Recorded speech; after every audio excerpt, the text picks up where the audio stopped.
সবাই মিলে আমরা আমাদের মনটাকে নিয়ে বৃন্দাবনে যাব। হ্যাঁ, কিন্তু তার আগে একটু বৃন্দাবনের স্তুতি করি, তারপরে আমরা বৃন্দাবনে যাব। সবাই মিলে করজোড়ে একসাথে স্তুতি করবে। বৃন্দাবনে যেতে হলে কিন্তু আগে বৃন্দাবনের স্তুতি করে, আগে ব্রজঙ্গনগণের স্তুতি করে তবে বৃন্দাবনে যেতে হয়। আসো সবাই মিলে করজোড়ে বসে আমরা বৃন্দাবনের স্তুতি করব।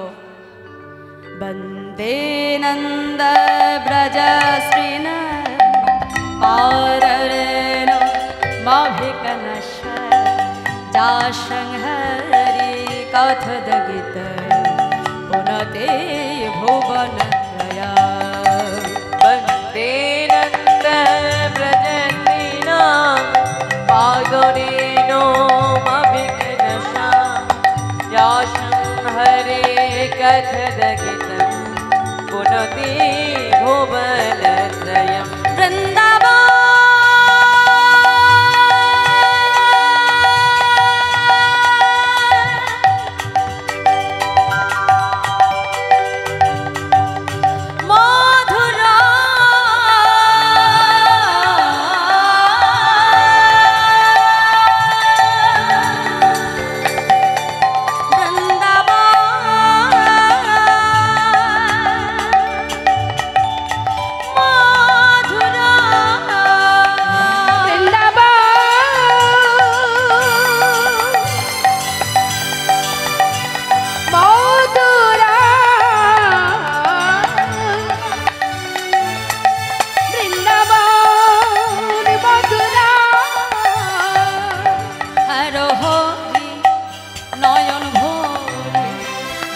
বল্লভ রাধা মদন হর হরি নয়ন ভরি গোপী বল্লভ রাধা মদন হর হরি নয়ন ভরি গোপী বল্লভ রাধা মদন হর হরি নয়ন ভরি গোপী বল্লভ রাধা মদন হে গোপী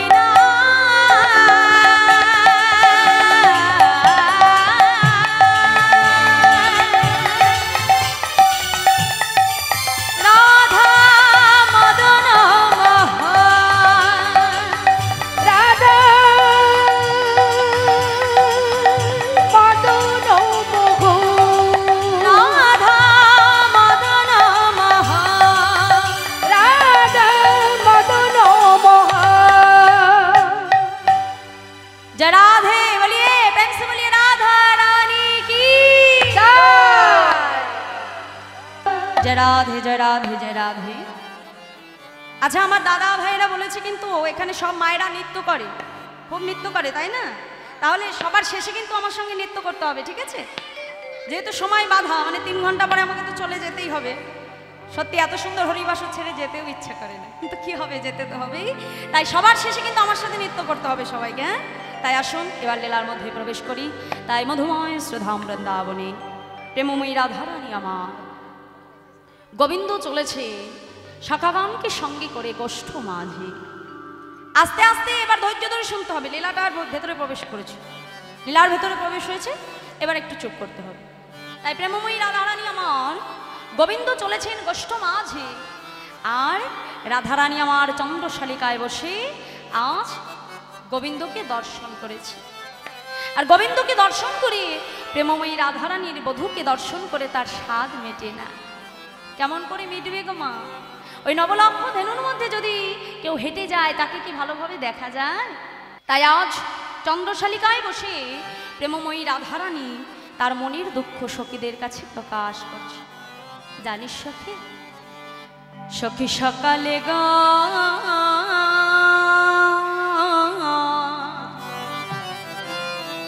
গধেন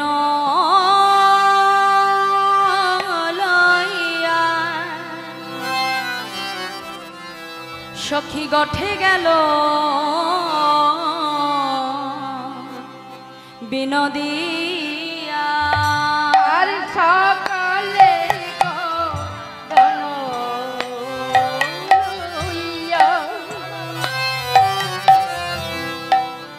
উঠি গেল বেনু দিয়া অরে দিয়া সিঙা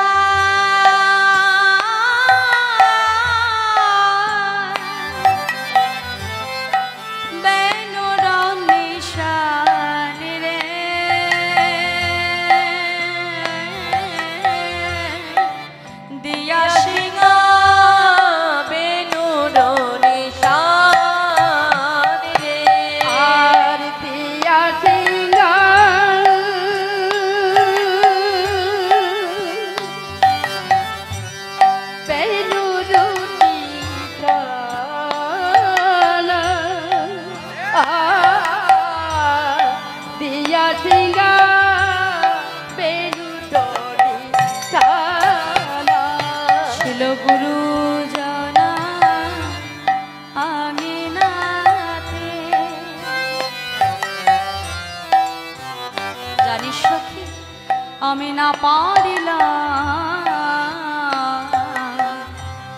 বাহির হতে সখী রে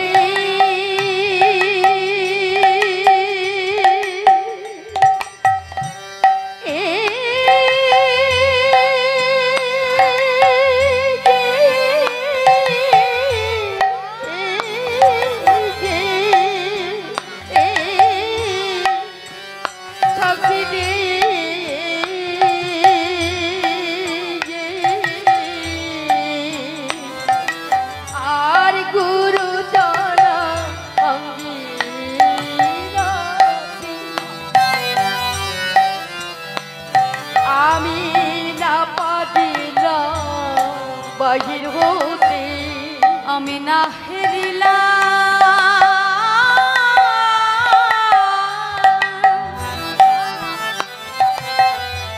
সজাদ বয়ান রে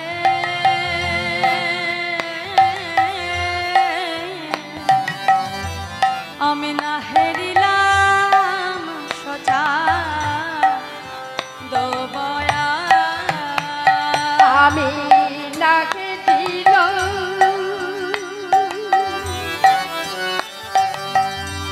সুজাদু বদনে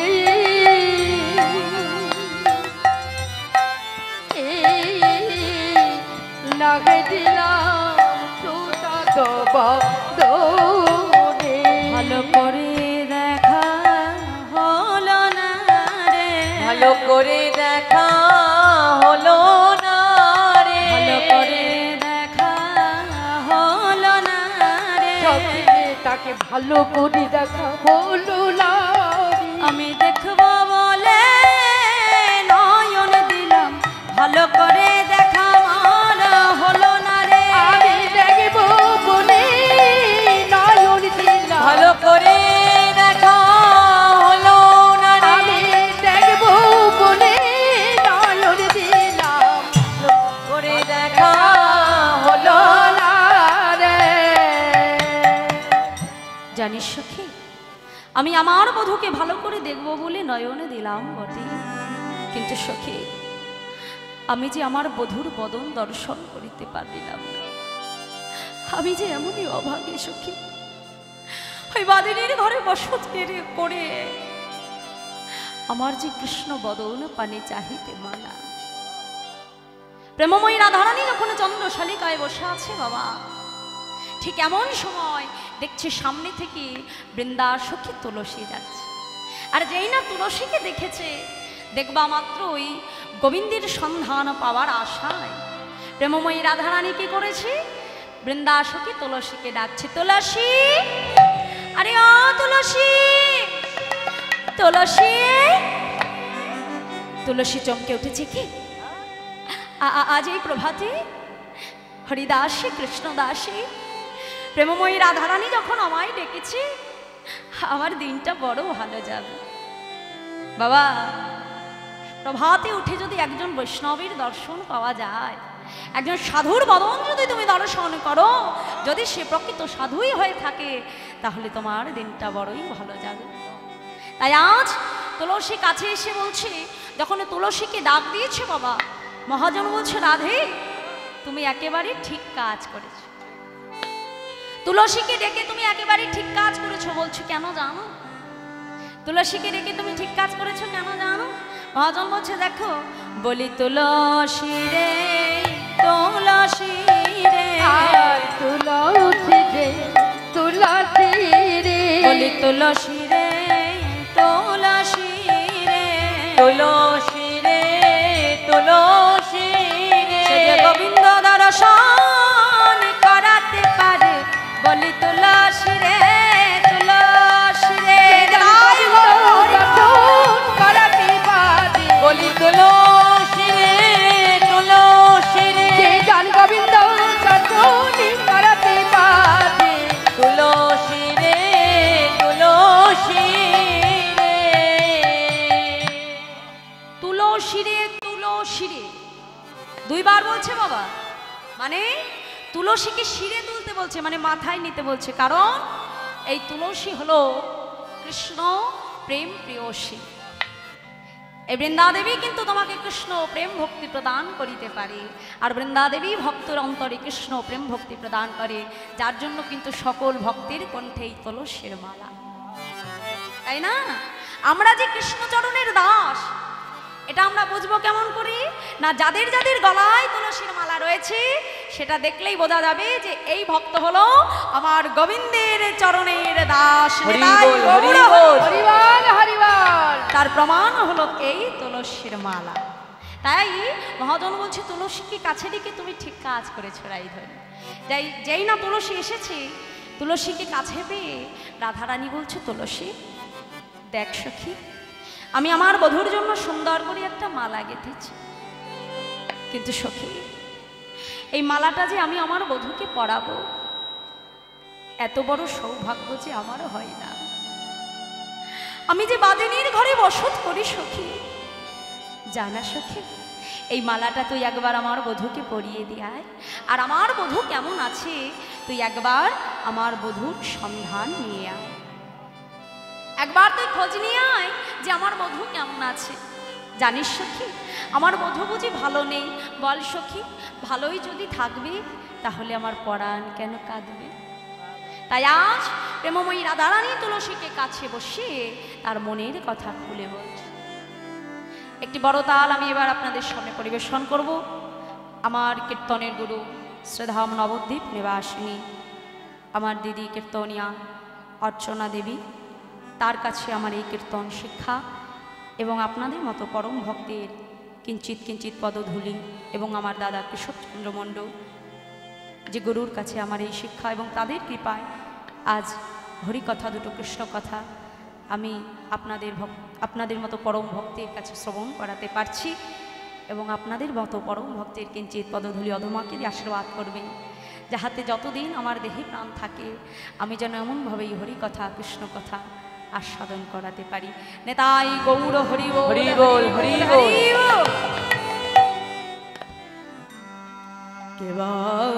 রাধিকা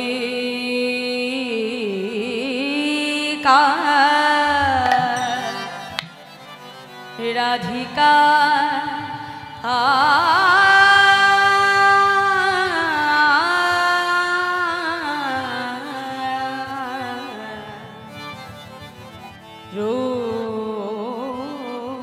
রূপসে রাধিকার উপসে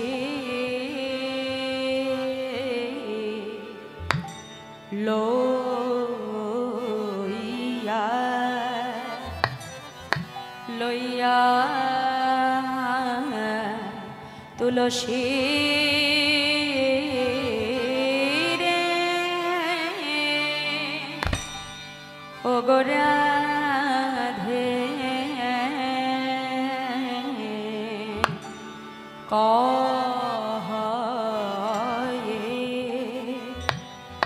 কহয়ে মধুর কথা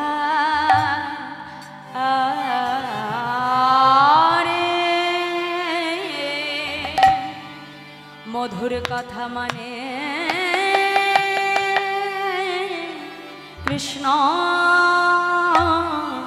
কথা। এবার রে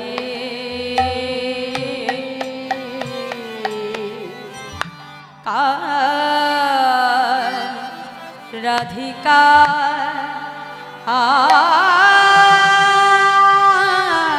আ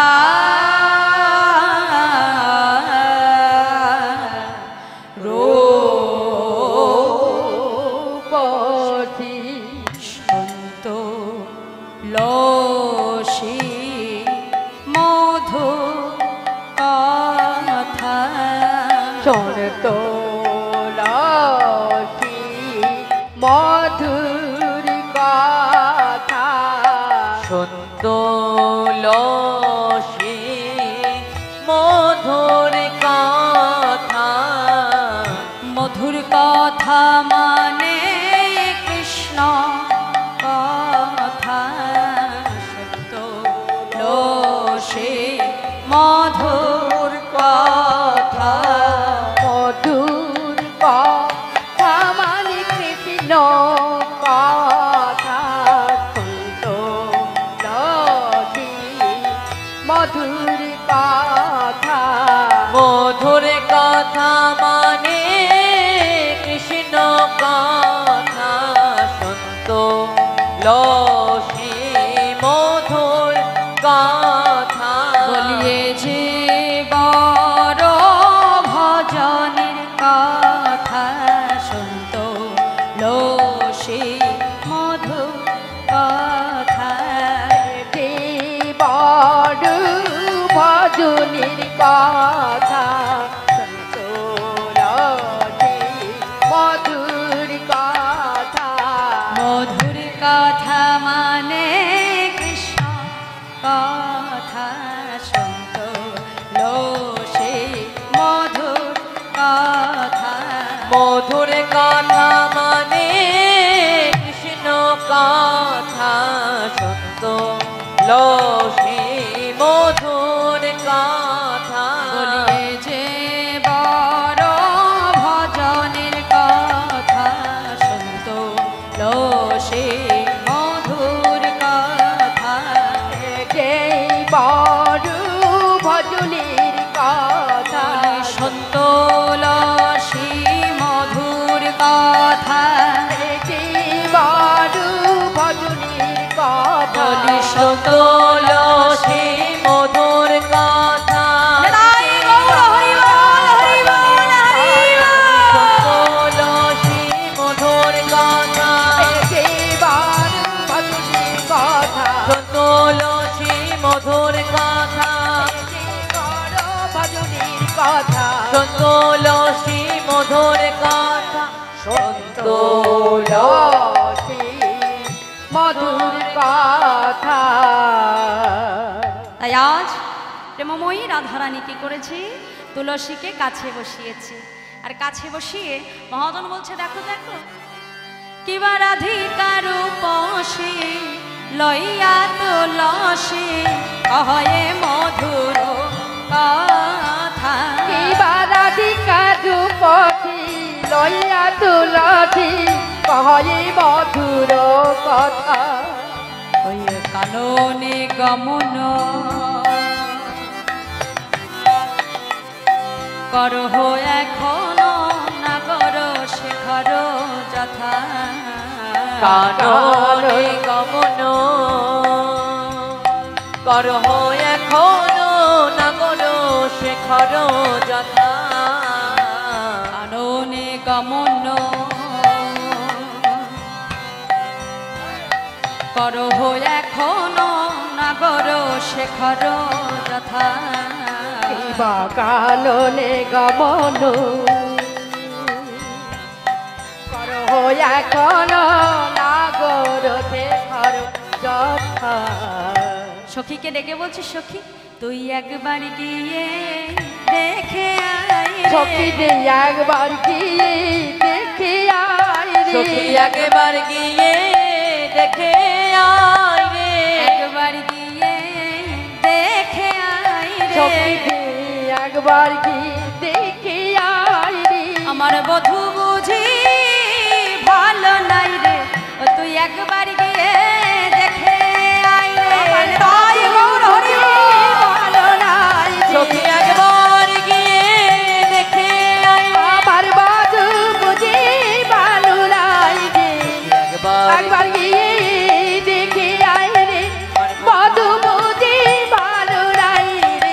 একেবারে গিয়ে দেখে আই রে। কিন্তু সাবধান সখী, আমার বধূর দর্শন পাবো বলেই তো পাওয়া যায় না। কৃষ্ণমদন দর্শন পাওয়া এত সহজ নয় সই। তুই আমার বধূর কাছে কখন যাবি জানিস? সময় মতো যেতে হবে, আর সময় মতো গেলে তবেই কিন্তু তুই আমার বধূর দর্শন পাবি। তাই আজ প্রেমময়ী রাধারানী তুলসীকে বলছে, সখী আজ সময় বুঝিয়া সরস হইয়া মিলিবি না গরো সময় বুঝিয়া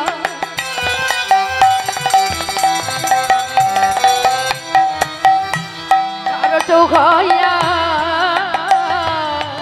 মিলিবি না গরো কান। চতুর নিকটে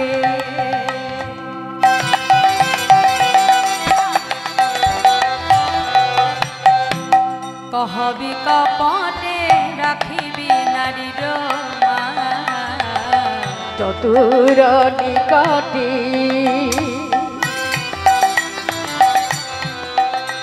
আর কহিবি কপটে রাখিবি আপন মান। চতুর নিকটে কহবি কপটে রাখিবি নারীর মান। চতুর নিকটে কহবি কপটে রাখিবি নারীর মান। নারীর মান যেন বজায় থাকে, নারীর মান যেন বজায় থাকে, নারীর মান যেন বজায় থাকে, নারীর মান যেন বজায় থাকে। সখী তুইও নারী আমিও নারী, নারীর মান যেন বজায় থাকে। আর তুইও নারী আমি নারী, নারীর মান যেন বজায় থাকে। আর তুইও নারী আমি নারী, নারীর মান যেন বজায় থাকে। সখী তুই আমার বধূর কাছে যাবি ঠিকই, কিন্তু আমার বধূ যদি তোকে যেচে সেজে কিছু জিজ্ঞাসা করে তবে বলবি, না হলে যেচে সেজে কিছু বলবি না, তবে নারীর মান থাকবে না। আর শুনে না, তুই তো কৃষ্ণ প্রেয়সী, আমি তোর জন্য আমার বধূর জন্য মালা গেঁথে তোর হাতে দিলাম ঠিকই, কিন্তু শোন, এই মালাটা যখন আমার বধূর অঙ্গে পড়াবি তুই কিন্তু আমার বধূর নয়ন পানি নয়ন দিবি না। কেন জানিস সখী? আমার বধূর নয়ন পানি যে একবার নয়ন দেয়, এছাড় সংসারে সে আর ফিরে আসে না। আর তুই যদি ফিরে না আসিস সখী, আমি তো আমার বধূর সন্ধান পাবো না।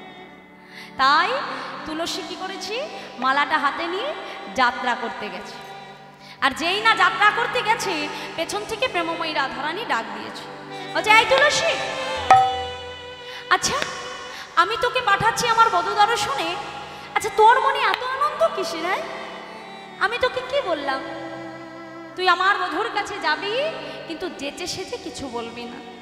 আর তুই এমনভাবে নৃত্য করতে করতে চলেছিস, তোকে দেখলেই বোঝা যাচ্ছে যে আমি তোকে পাঠাচ্ছি আমার বধূর সন্ধান নেবার আসা।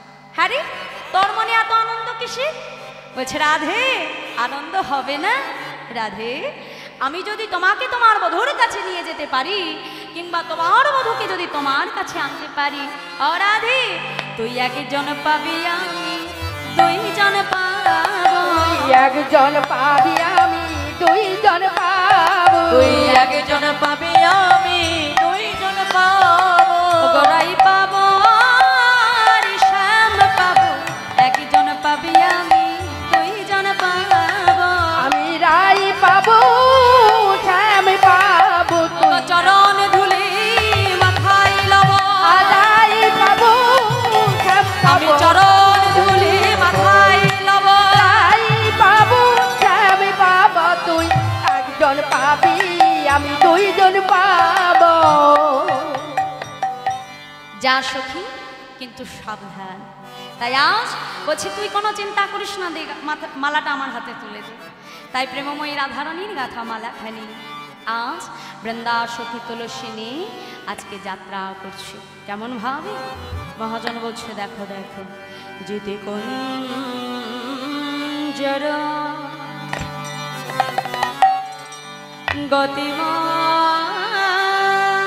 গতিমান থারো জিতি জড় গতিমান থারো আজ চলো তো সবার নারী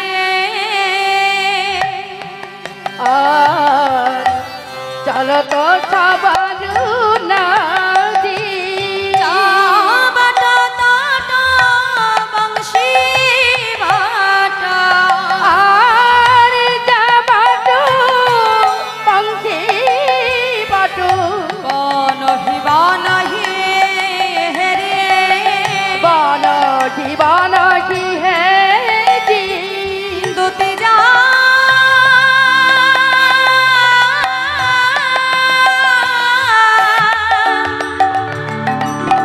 দুতি যা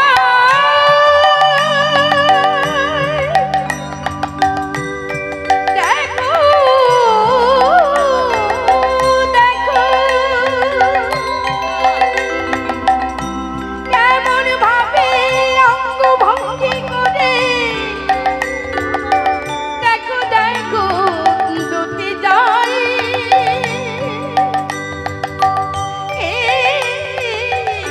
দেখো দেখো দুটি দুটি যাই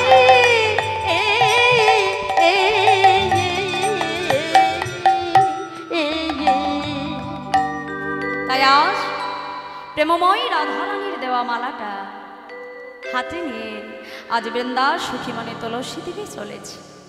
আর পথ চলতে চলতে বাবা মধুময় বৃন্দাবনে প্রবেশ করি দুটি সারা জায়গা গোবিন্দকে খুঁজে বেড়াচ্ছে। কিন্তু সারা জায়গায় খুঁজলে কি হবে, সে কিন্তু কোথাও গোবিন্দকে খুঁজে পাচ্ছে না। তাই পথের ধারে বসে বসে বৃন্দা সখী তুলসী কাঁদছে আর বলছে, গোবিন্দ আমি তোমায় বৃন্দাবনে কত জায়গায় খুঁজলাম, কিন্তু বোধ আজ যদি আমি তোমার দর্শনে না পাই, এই মালাটা যদি আমি তোমার গলায় না পরাতে পারি গোবিন্দ, তবে এই মুখ নিয়ে আমি যে রাধার কাছে ফিরিতে পারবো না। বোধ তোমায় ডাকলে নাকি তুমি তার ডাকে সাড়া দাও, তুমি নাকি বিপদ ভঞ্জন মধুসূদন, একবার কৃপা করে আমায় দেখা দাও। বৃন্দা সখী তুলসী কাঁদছে। ভগবানকে যদি ডাকার মতো ডাকা যায়, ভগবান কিন্তু সেই ভক্তের ডাকে সাড়া দেয়। তার প্রমাণ কৃষ্ণ ভক্ত সুদামা। এই সুদামা এমনই কাঙাল, এমনই দরিদ্র ছিল বাবা, যে নিজের স্ত্রী নিজের সন্তানকে নিয়ে ঘর বাড়ি সবকিছু হারিয়ে একটি গাছের তলায় আশ্রয় নিয়েছে। এখন যখন গাছের তলায় আশ্রয় নিয়েছে, একদিন সুদামার স্ত্রী সুশীলা দেবী তার স্বামীর কাছে এসে বলছে, স্বামী তুমি একটা কাজ করো, তোমার বন্ধু কৃষ্ণচন্দ্র সে তো দ্বারকার রাজা, তুমি একটিবার তোমার বন্ধুর কাছে যে তুমি একবার আমাদের কথাটা তার কাছে বলো। যেই না বলেছে সুদামা বলছে, সুশীলা সুশীলা এমন কথা বলো না সুশীলা, আমার জীবনে এত কষ্ট এত দুঃখ গেছে, তবু কোনোদিনও আমি আমার বন্ধুর কাছে কিছু চাইনি। সুশীলা আজ তুমি আমায় চাইতে বলো না সুশীলা, আমি আমার বন্ধুর কাছে কিছু চাইতে পারবো না সুশীলা, আমি মরে যাব, তবু আমার কৃষ্ণের কাছে আমি কিচ্ছু চাইব না। সুশীলা বলছে, স্বামী কে বলেছে তোমায় কিছু চাইতে? তোমার কিচ্ছু চাইতে হবে না।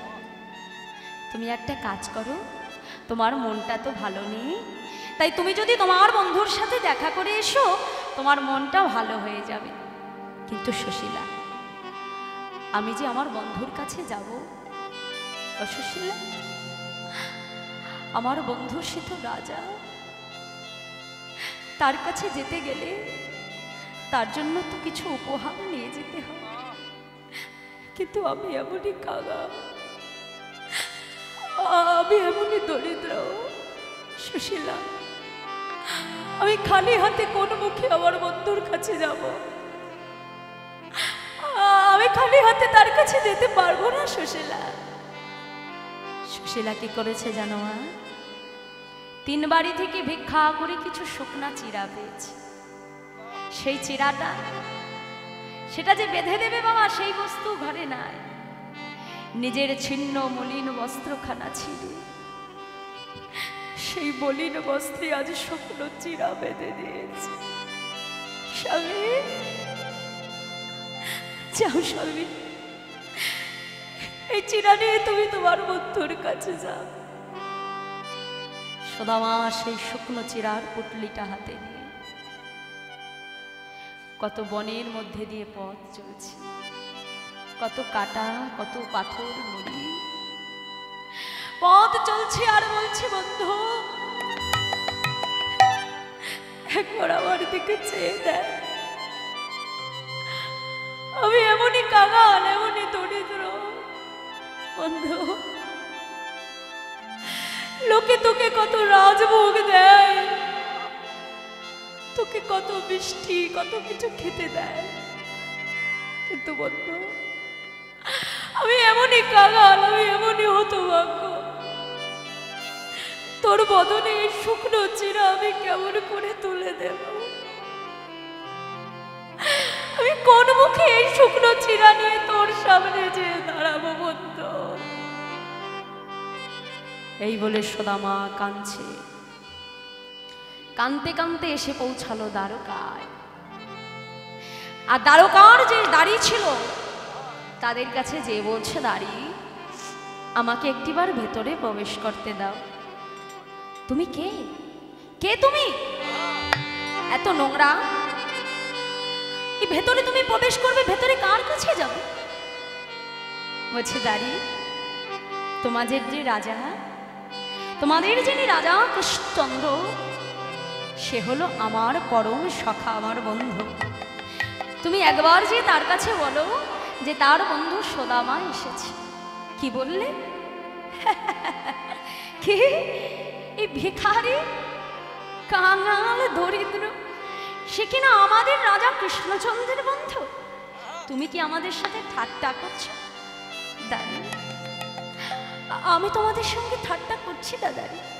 যাও না, একবার ভেতরে যেয়ে বলো তার কাছে যে তার বন্ধু সুদামা এসেছে। বেশ, তুমি কিন্তু ভেতরে প্রবেশ করবে না যতক্ষণ না আমরা তোমার কাছে আসছি। এই বলে দাঁড়িরা ভেতরে প্রবেশ করে ছুটতে ছুটতে গেছে। মহারাজ, মহারাজ! কি হলো দাঁড়ি, ডাকছো কেন মহারাজ? এরপরে তো এই দ্বারকার কোথাকার কোন পাগল এসে বলবে সেও আপনার বন্ধু। বলছে, কেন দাঁড়ি? বলছে, কোথা থেকে এক ভিখারি সে এসে বলছে কিনা সে নাকি আপনার বন্ধু। হ্যাঁ, আচ্ছা, কি নাম বলেছে সে? কি নাম? কি কি জানো না? সুদামা। সুদামা? ঠিক ঠিক বলছো, তোমরা ঠিক বলছো দাঁড়ি। আমার সুদামা এসেছে, আমার সুদামা। সঙ্গে সঙ্গে রাজ সিংহাসন ছেড়ে নেমে ছুটতে ছুটতে গোবিন্দ আসছে। সুদামা, সুদামা কোথায়? কোথায় আমার বন্ধু সুদামা? সুদামা, সুদামা বলে চিৎকার করতে করতে যখনই দ্বারের সামনে প্রবেশ করেছে, যখনই সুদামাকে জড়িয়ে ধরতে যাবে, সুদামা দাঁড়িয়ে বলছে, দাঁড়াই কানা, দাঁড়া, দাঁড়া কানাই, দাঁড়া, আমাকে স্পর্শ করিস না কানাই। তোর অঙ্গে যে রাজবেশ, তোর অঙ্গে কত কত কত অলঙ্কার, তুই যে এই দ্বারকার রাজা ভাই, আমায় চেয়ে দেয়। আমার সর্ব অঙ্গে ছিন্ন মলিন বস্ত্র, আমার গায়ে কত নোংরা, কত ঘাম লেগে আছে। না না কানাই না, তুই আমাকে আমাকে স্পর্শ করিস না। সুদামা চেয়ে দেয়, রুক্মিণী সত্যভামা দাঁড়িয়ে আছে তোকে বরণ করবে বলে। রুক্মিণী সত্যভামা বরণ করে আজ সুদামাকে এনে বসালো রাজ সিংহাস। সেই রাজ সিংহাসনে বসে সোনার পাত্রের উপরে তার চরণ দুখানি রেখে আজ গোবিন্দ নিজ হাতে সুদামার চরণ ধৌত করাচ্ছে। বাবা চরণ ধৌত করি সুদামাকে রাজভোগ সেবা দিল। কিন্তু সুদামা যে সেই শুকনা চিরাটা তার কানাইয়ের জন্য এনেছিল বাবা, সেই চিরার উপহারটা কিন্তু সে বাহির করল না। সে মনে করছে শুকনো চিরা আমি কেমন ভাবে আমার কানাইয়ের বদনে তুলে দেব, তাই চিরার পুটলিটাকে লুকিয়ে রেখেছি। কিন্তু ভগবান তো অন্তর্যামী, সবই জানে বাবা। বলছে সুদামা তুই যেমন আমায় দিলি না, ঠিক সময় যখন হবে আমি তোর কাছ থেকে নিয়ে নেব। রাজভোগ সেবা দিয়ে সুদামাকে পালঙ্ক উপরে শয়নে দিয়েছে। আর যখন সুদামা শয়নে রয়েছে, গোবিন্দ কি করেছে জানেন বাবা? ধীরে ধীরে সুদামার ঘরে প্রবেশ করে সুদামার চরণ থেকে একটা একটা করে কাটা বাহির করে দিচ্ছে। পথ চলতে চলতে কৃষ্ণ প্রেমে এতটাই উন্মাদ হয়ে গেছে। কৃষ্ণ প্রেমে যে যার উন্মাদ হয়, আমার গোবিন্দকে যে যার ভালোবাসে, সে যে জনমে জনমে এমনই কাঙাল হয়ে যায় বাবা। সে যে জনমে জনমে এমনই ভিখারি হয়ে থাকে। তাই সুদামা চরণ থেকে গোবিন্দ একটা একটা করে কাটা বার করছে। আর একটা কাটা এতটাই ভেতরে প্রবেশ করেছে যে কিছুতেই গোবিন্দ সেটাকে হাত দিয়ে বাহির করতে পারছে না। সুদামার চরণখানি মুখের কাছে নিয়ে দাঁত দিয়ে যেই না কাটাটা বাহির করতে যাবে, সুদামা এমন সময় চমকে উঠেছে। আর যেই না চমকে উঠেছে, সুদামার ভেতর থেকে ওই চিরার পুটলিটা পড়ে গেছে। আর যেই পড়ে গেছে, গোবিন্দ কি করেছে, সঙ্গে সঙ্গে চিরার পুটলিটা হাত দিয়ে তুলে নিয়েছে। সুদামা বলছে কানাই আমি তোর পায়ে পড়ছি ভাই, ওই পুটলিটা তুই খুলিস না, ওই পুটলিটা তুই খুলিস না, আমি তোর পায়ে পড়ছি। কেন রে সুদামা, আমার জন্য কি এনেছিস? আবার তুই সেটা লুকিয়েও রেখেছিলিস? আমি তো দেখবই দেখবো যে এর ভেতরে কি আছে। যেই না পুটলিটা খুলেছে, খুলে দেখছে বাবা পুটলির ভেতরে চিরা রয়েছে। সুদামা তুই আমায় এত ভালোবাসিস যে লোকে আমাকে রাজভোগ সেবা দেয়, ননি ক্ষীর সর সেবা দেয়, মিষ্টি দেয়। তাই ওই মিষ্টি খেতে খেতে আমার মুখে জানিস, আমার মুখটা একেবারে স্বাদ পরিবর্তন হয়ে গেছে। আমার মুখে আর কোনো স্বাদ নেই, আমার মুখে কোনো রুচি নেই, ওই একই খাবার খেতে খেতে। তাই তুই আমার মুখের স্বাদ পরিবর্তন করার জন্য আমার জন্য চিরা এনেছিস। যেই না চিরার উপর স্পর্শ করেছে, দেখছে চিরাটা ভিজা। সুদামা আবার আমার খেতে কষ্ট হবে বলে চিরাটাকে ভিজিয়েও এনেছিস? সুদামা বলছে কানাই আমি যে চিরাটা ভিজিয়ে আনিনি ভাই, আমি যখন শুকনো চিরা নিয়ে পথ চলছি, আমি মনে করেছি যে তোর অঙ্কে সবাই রাজভোগ দেয়। যোগী যাকে যোগে পায় না, ঋষি যাকে ধ্যানে পায় না। কত ভক্ত যুগ যুগ ধরে অপেক্ষা করে থাকে তোকে একটিবার সেবা দেবে বলে। আর সেই বদলে আমি আমি কাঙাল কেমন করে শুকনো চিরা তুলে দেব বল ভাই। আর এই কথা ভাবতে ভাবতে আমার নয়নে জলে যে চিরাগুলো ভিজে গেছে ভাই। সোনামা, তুই তো নয়ন জলে চিরা ভিজিয়ে এনেছিস, বেশ, আজ আমি তোর সম্মুখে দাঁড়িয়ে কথা দিলাম, আগত কলিযুগে আমি হব শ্রীকৃষ্ণ চৈতন্য মহাপ্রভু। আর ঠিক তোর মতো করে কোনো ভক্ত যদি আমায় ভালোবেসে দুফোঁটা নয়ন জল বর্ষণ করে, তোর মতো যদি একবার গৌর গৌর বলে কেঁদে, তোর মতো এমন ভক্তি ভরে কোনো ভক্ত যদি আমায় নয়নে জলে ভেসে চিরাভোগ দেয় ভাই, আমি নিজে ভগবান হয়ে সেই ভক্তের হাতের চিরা গ্রহণ করব। তাই গৌর হরি বল, হরি বল।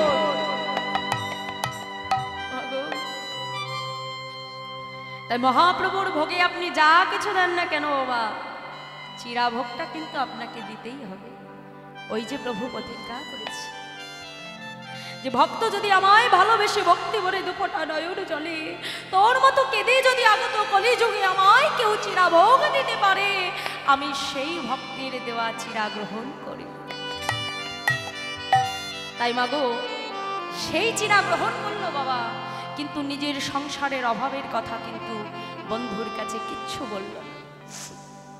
পরের দিন সুদামা যখন বন্ধুর কাছ থেকে বিদায় নিল, বিদায় নিয়ে যখন নিজ কুঠিরে এসে দাঁড়িয়েছে, এসে বাবা দেখছে নিজের ঘরকে নিজেই চিনতে পারছে না। ওই কুড়ে ভাঙা ঘর যেখানে ছিল সেখানে একটা রাজপ্রাসাদ হয়ে গেছে।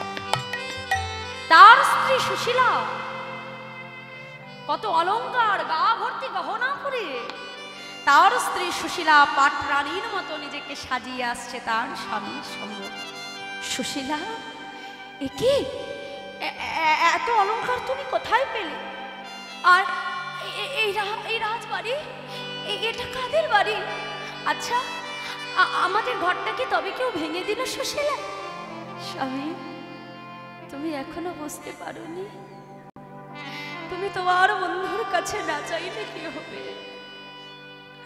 তোমার বন্ধু অযাচিত ভাবে যে তোমাকে সব দান করেছে। তাই ভগবানকে ভালোবাসলে কিছু চাইবার প্রয়োজন হয় না। ভগবানকে তুমি যদি ভক্তি ভরে ডাকার মতো ডাকো, তাহলে তোমার জীবনের কি চাহিদা, তোমার কি চাওয়া পাওয়া, সেটা ভগবান সকল ভক্তের চাওয়া পাওয়া পূরণ করে দেয়। তাই হরি বল, হরি বল। তাই বৃন্দাদেবী যখন মনে প্রাণে বধূকে দর্শন করেছে চেয়েছি, সঙ্গে সঙ্গে গোবিন্দ কৃপা করলেন। আর যখনই কৃপা করলেন, সঙ্গে সঙ্গে তুলসী মনে মনে চিন্তা করছে যে আমি তো বৃন্দাবনের সব জায়গায় খুঁজেছি, একবার রাধাকুণ্ডের তীরে দেখে আসি। তাই তুলসী দেবী কি করলেন? বিলম্ব না করে আজকে ছুটে চলেছে রাধাকুণ্ডের তীরে। কেমন ভাবে? তুলসী উলসী মনেতে হরষে, তুলসী উলসী মনেতে হরষে,